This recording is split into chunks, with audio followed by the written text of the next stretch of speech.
jeune femme de 19 ans sur le point de se consacrer Dieu a été confrontée à une jalousie si intense qu'une de ses collègues l'a frappée et l'a pincée en secret, au sein même de sa communauté religieuse naissante.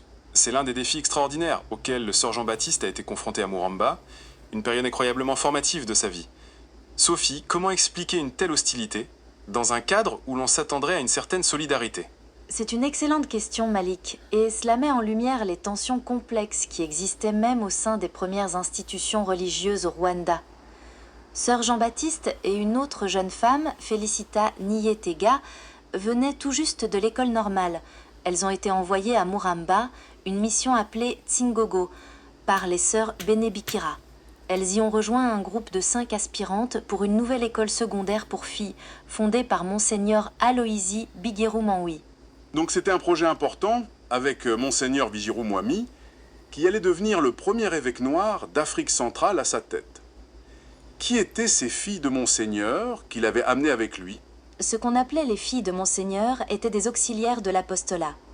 Il y avait Marie-Jeanne Nopen, la directrice de l'école, Rita Vancaï, infirmière responsable du dispensaire, et Rose Sélène, qui gérait les finances. Elles étaient européennes et avaient besoin d'aide pour enseigner et s'acclimater. Sœur Jean-Baptiste, elle, était une des 2 aspirantes venues de l'école normale, tandis que 3 autres venaient de l'EAP de Save. Et c'est dans ce contexte que la jalousie a éclaté. Comment cela s'est-il manifesté exactement? C'est une image frappante, hein? Cette hostilité silencieuse et physique, non seulement a dû être difficile à endurer, mais l'article mentionne aussi qu'elle a eu des répercussions sur les autres. Quel a été l'impact de cette jalousie sur la communauté? Elle a été dévastatrice. La jalousie a malheureusement contaminé d'autres camarades, celles qui avaient étudié à Save. Elles ont commencé à douter de leur vocation et à renoncer à l'idée de se consacrer à Dieu. Félicita Nilitegeka, qui était venue avec sœur Jean-Baptiste, a finalement choisi de devenir auxiliaire de l'apostolat pour le diocèse de Nyundo. Donc cela a fissuré le groupe des aspirantes, poussant certaines à renoncer à leur engagement initial. Au-delà de ces tensions interpersonnelles, quel était le quotidien de sœur Jean-Baptiste à Mouramba? Elle était très jeune, seulement 19 ans. Cette année a exigé d'elle des forces bien au-delà de ses capacités. Elle enseignait la méthodologie, la pédagogie, la psychologie, l'agriculture à l'EPA et la première année des études secondaires. Elle enseignait aussi la religion, et tout cela en français, une langue qu'elle ne maîtrisait pas parfaitement. Elle devait constamment se montrer inventive, sans se reposer. La directrice, Marie-Jeanne Nopen, lui prêtait des livres, et sœur Jean-Baptiste devait les comprendre par elle-même avant d'enseigner leur contenu aux élèves.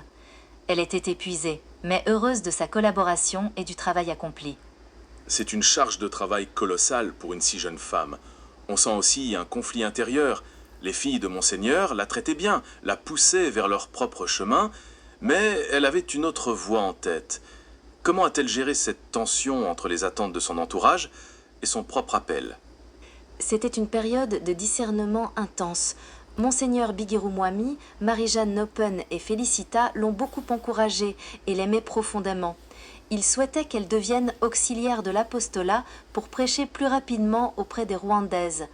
Cependant, sœur Jean-Baptiste sentait depuis longtemps l'appel de Dieu vers les religieuses Benebikira. Quitter ces personnes qu'elle aimait tant fut incroyablement difficile et elle a failli céder. Elle est partie de Mouramba, le cœur brisé, comme elle l'a dit. Le cœur brisé? On voit la force de l'attraction de Muramba? L'article mentionne des tentations significatives. Quelles étaient-elles et comment y a-t-elle résisté? Dieu ne l'a pas abandonnée durant cette période. Les tentations étaient nombreuses, l'excellent traitement qu'elle recevait, les promesses de l'envoyer étudier en Europe. Elle confie qu'il lui semblait que rester avec elle à Mouramba était une excellente manière de s'ouvrir au progrès. Mais elle savait aussi que son chemin était de répondre à l'appel de Dieu à Save. C'est Marie-Jeanne Nopen, la directrice elle-même, qui l'a énormément aidée à discerner et à choisir de se préparer à devenir religieuse, la soutenant dans la prière.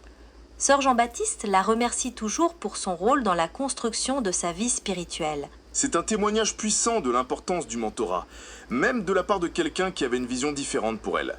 Et puis, vient le moment de quitter Muramba, marqué par un événement singulier, le refus de son salaire.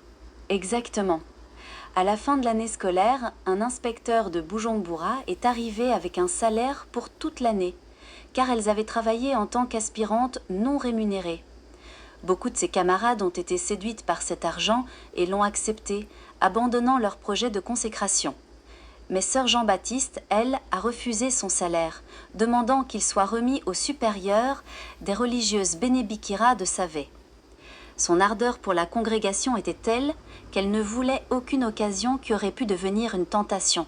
Elle a donc renoncé à une année de salaire, une somme probablement conséquente à l'époque, pour rester fidèle à sa vocation. Et son départ de Muramba était tout aussi radical. Oui, elle est partie de Muramba sans après, faisant le chemin à pied jusqu'à Gitarama. On lui avait pourtant dit qu'une voiture passerait dans 2 jours pour l'emmener à Save. Mais elle a refusé d'attendre, craignant que si elle restait une nuit de plus, elle serait convaincue de rester et qu'elle ne partirait plus. Malgré l'affection qu'elle portait aux auxiliaires de l'apostolat, la volonté de Dieu l'a emportée. C'est Mère Teresa Kamugisha, sa tante et la première rwandaise à diriger la congrégation des religieuses Bénibikira, qui est venue la visiter à Muramba et l'a profondément encouragée dans son choix, renforçant sa détermination. L'histoire de Sœur Jean-Baptiste à Muramba est une démonstration incroyable de résilience, de discernement profond et de fidélité à un appel intérieur, malgré les obstacles, la jalousie et les tentations extérieures. C'est une période qui l'a clairement forgée, et son témoignage nous rappelle la force de la conviction personnelle face aux pressions. Pour qu'une autre personne découvre une histoire comme celle-ci, pensez à partager cet épisode avec quelqu'un.